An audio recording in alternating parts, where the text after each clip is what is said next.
नमस्कार। पिछले दिनों एक सार्वजनिक जनसभा में जो शपथ समारोह हुआ, मेरे विचार में यदि हम उसे शपथ कांड कहेंगे तो ज्यादा बेहतर होगा। उसे आप सबने देखा होगा और उसके कुछ अंश अभी भी देखे। इस दुर्घटना ने मुझे यह कहने पर मजबूर कर दिया है कि श्री राम और श्री कृष्ण की धरती पर आखिर ये हो क्या रहा है। शपथ दिलाई जा रही है कि हम ब्रह्मा विष्णु महेश, राम कृष्ण, हनुमान गणेश को नहीं मानेंगे, मां दुर्गा, लक्ष्मी, सरस्वती, काली की पूजा नहीं करेंगे। शपथ दिलाने वाले तो अपने धार्मिक और राजनीतिक स्वार्थ साधने के लिए ये सब कर रहे हैं, लेकिन शपथ लेने वाले ये क्यों नहीं सोचते कि वो ये क्यों कर रहे हैं। ऐसी दुर्घटनाओं का संसार के हर व्यक्ति को विरोध करना चाहिए, क्योंकि सनातन धर्म की कोई भी व्यवस्था न किसी व्यक्ति के विरुद्ध है, न किसी जाति के विरुद्ध है और न ही किसी संप्रदाय के विरुद्ध है। जिन श्री राम को भगवान न मानने की ये लोग शपथ ले रहे हैं, क्या इन्हें पता है कि वो राम कौन है? जिस सत्ता और स्वार्थ के लिए श्री राम के नाम का अपमान करके शपथ ली जा रही है, उसी सत्ता को राम ने कैसे तिनके की तरह छोड़ दिया था, यह इन्हें जानना चाहिए। जिन श्री राम का नाम लेकर जाति पाति का यह जहर बोया जा रहा है, उन्हीं राम ने कैसे समाज के हर वर्ग के व्यक्ति को एक समान माना, यह भी इन्हें जानना चाहिए। आदिवासी निषाद राज को राम जी ने भाई की तरह गले लगाया। शबरी जो भीलनी थी, उनके जूठे बेर खाए। जटायु जो एक गिद्ध थे, उन्हें राम जी ने गोद में लेकर उनके घावों को सहलाया।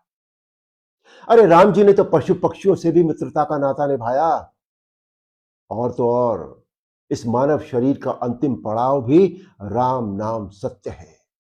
फिर मानव होकर भी कोई राम का विरोध कैसे कर सकता है? आइए अब बात करते हैं भगवान कृष्ण की। जिन भगवान श्री कृष्ण ने मानवता के लिए सबसे उपयोगी संविधान श्रीमद् भगवद गीता का उपदेश दिया, कोर्ट्स में झूठ न बोलने के लिए जिस श्रीमद् भगवद गीता की शपथ खाई जाती है, उसी गीता का उपदेश देने वाले के नाम का अपमान करके शपथ लेना मानवता के लिए कितना घातक है। कृष्ण का विरोध करने वालों को कम से कम एक बार श्रीमद् भगवद गीता अवश्य पढ़नी चाहिए, ताकि उन्हें यह पता लगे कि कृष्ण किसी धर्म या किसी देश के लिए नहीं, बल्कि पूरे मानव समाज के लिए इस धरती पर आए थे। मैं एक बात कहना चाहता हूं सबसे, कि किसी भी व्यक्ति चरित्र या मान्यता का विरोध करने से पहले कम से कम उसके बारे में जानो तो सही, उसे समझो तो सही। स्वार्थ के चक्कर में व्यक्ति भूल गया है कि वो सनातन धर्म का विरोध करके अपनी ही जड़ें काट रहा है। वो जिस डाल पर बैठा है, उसी डाल को काटकर पेड़ से अलग कर रहा है। एक बात और, ये बड़ा दुखद आश्चर्य है कि सारी दुनिया को दिशा देने वाले देश भारत की धरती पर सनातन धर्म का अपमान होता रहता है और अधिकांश धर्माचार्य दृढ़ता से इसका विरोध भी नहीं करते। वो धर्माचार्य जो बड़ी बड़ी उपाधियों से विभूषित है, समाज जिनकी बातें ध्यान से सुनता है, उन्हें ऐसे विषयों पर अपनी प्रतिक्रिया देनी चाहिए।